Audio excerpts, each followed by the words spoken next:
વૈશાખ માસ મહાત્મય સાંભળનારા સર્વ ભાવિક ભક્તજનોના હૃદયમાં વિરાજમાન પરમાત્માને મારા પ્રણામ। વૈશાખ માસ મહાત્મયના અત્યાર સુધીમાં આપણે 2 ભાગ સાંભળ્યા। આજે આપણે ત્રીજો ભાગ સાંભળીશું। હરિ ઓમ। નારદજી કહે છે, એકવાર વિદેશરાજ જનકને ઘેર બપોરના સમયે શ્રુતદેવ નામથી પ્રસિદ્ધ શ્રેષ્ઠ મુનિદેવ પધાર્યા, જે વેદજ્ઞ હતા। તેમને જોઈને બહુ જ પ્રસન્નતાથી ઊભા થઈ ગયા અને મધુપર્ક વગેરે સામગ્રી વડે તેમની વિધિપૂર્વક સેવા કરી રાજાએ તેમના ચરણોદકને પોતાના મસ્તક પર ધારણ કર્યું। આ પ્રમાણે સ્વાગત સત્કાર પછી જ્યારે તેઓ આસન પર બિરાજ્યા, ત્યારે વિદેહરાજના પ્રશ્ન અનુસાર વૈશાખ માસનું મહાત્મ્યનું વર્ણન કરતા તેઓ કહે છે, શ્રુતદેવ કહે છે, હે રાજન, જે લોકો વૈશાખ માસમાં ગરમીથી સંતપ્ત થયેલા મહાત્મા પુરુષો પર છત્ર ધરે છે, તેમને અનંત પુણ્યની પ્રાપ્તિ થાય છે। આ વિષયમાં એક પ્રાચીન ઇતિહાસ ઉદાહરણ પ્રસ્તુત છે। પહેલાં વંગ દેશમાં હેમકાંત નામે પ્રસિદ્ધ એક રાજા થઈ ગયા। તેઓ કુશકેતુના પુત્ર, પરમ બુદ્ધિમાન અને શસ્ત્રધારીઓમાં શ્રેષ્ઠ હતા। એકવાર તેઓ શિકાર કરવા માટે ઘોર વનમાં ગયા। ત્યાં અનેક પ્રકારના હરણ વગેરે પ્રાણીઓને મારીને જ્યારે તેઓ ખૂબ થાકી ગયા, ત્યારે બપોરના સમયે મુનિઓના આશ્રમ પર આવ્યા। તે સમયે આશ્રમ પર ઉત્તમ વ્રતનું પાલન કરનારા સતશી નામના ઋષિ સમાધિ લગાવીને બેઠા હતા, જેમને બહારના કાર્યોનું બિલકુલ ભાન ન હતું। તેમને અચળ બેઠેલા જોઈને રાજાને ગુસ્સો આવ્યો અને તેમણે તે મહાત્માઓને મારી નાખવાનો નિશ્ચય કર્યો। ત્યારે તે ઋષિઓના 10,000 શિષ્યોએ રાજાને અટકાવતા કહ્યું, અરે ખોટી બુદ્ધિવાળા નરેશ, અમારા ગુરુજનો અત્યારે સમાધિમાં સ્થિત છે। બહાર ક્યાં શું થઈ રહ્યું છે એ તેઓ જાણતા નથી, તેથી એમના પર તમારે ક્રોધ ન કરવો જોઈએ। ત્યારે રાજાએ ક્રોધથી વિહ્વળ થઈ શિષ્યોને કહ્યું, હે દ્વિજકુમારો, હું રસ્તામાંથી થાકીને અહીં આવ્યો છું, તેથી તમે લોકો મારું આતિથ્ય કરો। રાજાના આ પ્રમાણે કહેવાથી શિષ્યોએ કહ્યું, અમે લોકો ભિક્ષા માગીને ખાઈએ છીએ। ગુરુજનોએ અમને કોઈના આતિથ્યની આજ્ઞા આપી નથી। અમે સંપૂર્ણપણે ગુરુને આધીન છીએ, તેથી તમારું આતિથ્ય કઈ રીતે કરીએ? શિષ્યનો આવો શુષ્ક જવાબ મળતા રાજાએ તેમને મારવા માટે ધનુષ્ય ઉપાડ્યું અને આ પ્રમાણે કહ્યું, મેં હિંસક જીવો અને લૂંટારાઓના ભય વગેરેથી જેમની અનેક વાર રક્ષા કરી છે, જે મારા આપેલા અન્ન પર જીવે છે, તે આજે મને જ શીખવાડ્યા નીકળી પડ્યા છે। આ મને ઓળખતા નથી। આ બધા કૃતજ્ઞ અને મહાન અભિમાની છે।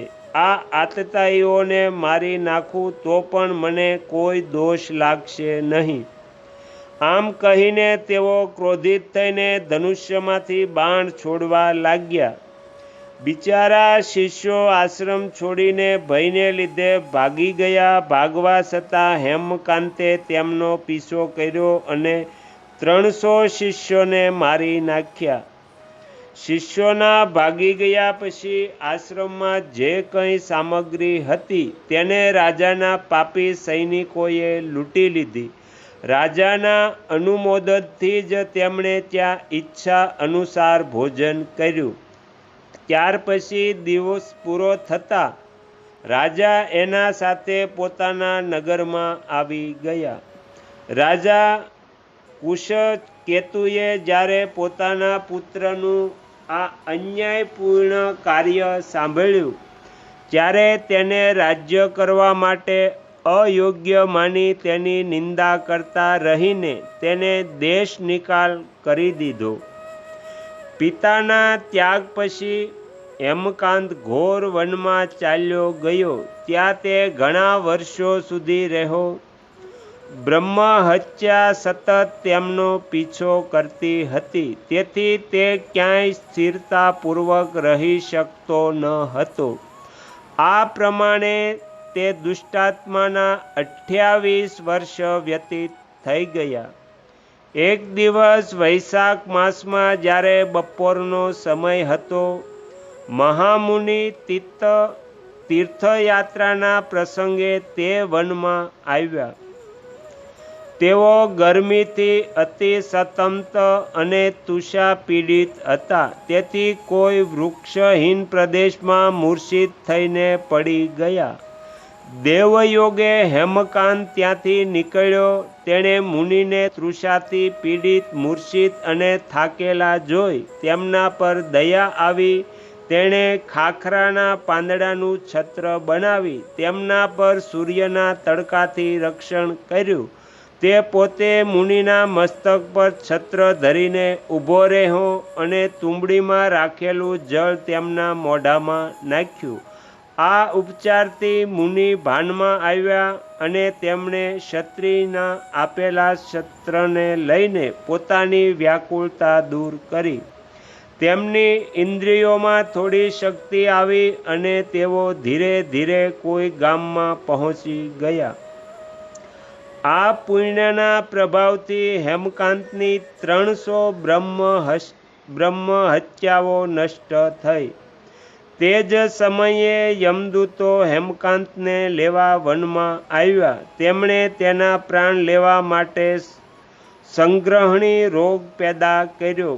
તે સમયે પ્રાણ છૂટવાની વેદનાથી તડફડતા હેમકાંતે 3 અતિ ભયંકર યમદૂતોને જોયા, જેમના વાળ ઉપરની બાજુ ઉઠેલા હતા. હેમકાંત પોતાના કર્મોને યાદ કરીને ચૂપ થઈ ગયો. છત્રદાનના પ્રભાવથી તેને ભગવાન વિષ્ણુનું સ્મરણ થયું. તેનું સ્મરણ કરવાથી ભગવાન મહાવિષ્ણુએ વિષ્ણુસેનને કહ્યું, તમે તરત જાઓ, મયદૂતોને રોકો, હેમકાંતની રક્ષા કરો. હવે તે નિષ્પાપ અને મારો ભક્ત થયો છે. તેને નગરમાં લઈ જઈ તેના પિતાને સોંપી દો. મારા કહેવાથી કુશકેતુને સમજાવો કે તમારા પુત્રએ અપરાધી હોવા છતાં પણ વૈશાખ માસમાં છત્રદાન કરીને એક મુનિની રક્ષા કરી છે, તેથી તે પાપરહિત થઈ ગયો છે. આ પુણ્યના પ્રભાવથી તે મન અને ઇન્દ્રિયોને વશમાં રાખનારા દીર્ઘાયુ, શૂરતા અને ઉદારતા વગેરે ગુણોથી યુક્ત અને તમારા જેવો ગુણવાન થયો છે. તેથી તમારા આ મહાબળી પુત્રને તમે રાજ્યના ભાર સંભાળવા માટે નિયુક્ત કરો. ભગવાન વિષ્ણુએ તમને આવી જ આજ્ઞા આપી છે. આ પ્રમાણે રાજાને આદેશ આપીને હેમકાંતને તેમને સોંપીને અહીં પાછા આવો. તો અહીંયા વૈશાખ માસ મહાત્મ્યનો 3જો ભાગ સમાપ્ત થાય છે. હવે પછીના વિડીયોમાં આપણે 4થો ભાગ સાંભળીશું. તમે તમારો કિંમતી સમય આપી એકાગ્ર ચિત્તે પ્રસન્નતાપૂર્વક વૈશાખ માસ મહાત્મ્ય સાંભળ્યું એ બદલ હું આપ સૌનો ખૂબ ખૂબ આભાર વ્યક્ત કરું છું અને આશા પણ રાખું છું કે તમને સાંભળવું ગમ્યું હશે. જો ગમ્યું હોય તો બીજા 5 લોકોને પણ સંભળાવજો. શ્રી સદગુરુદેવની જય. આગળના વિડીયો જોવા માટે આ ચેનલને સબસ્ક્રાઈબ કરો અને જો આ વિડીયો પસંદ આવ્યો હોય તો લાઈક કરો.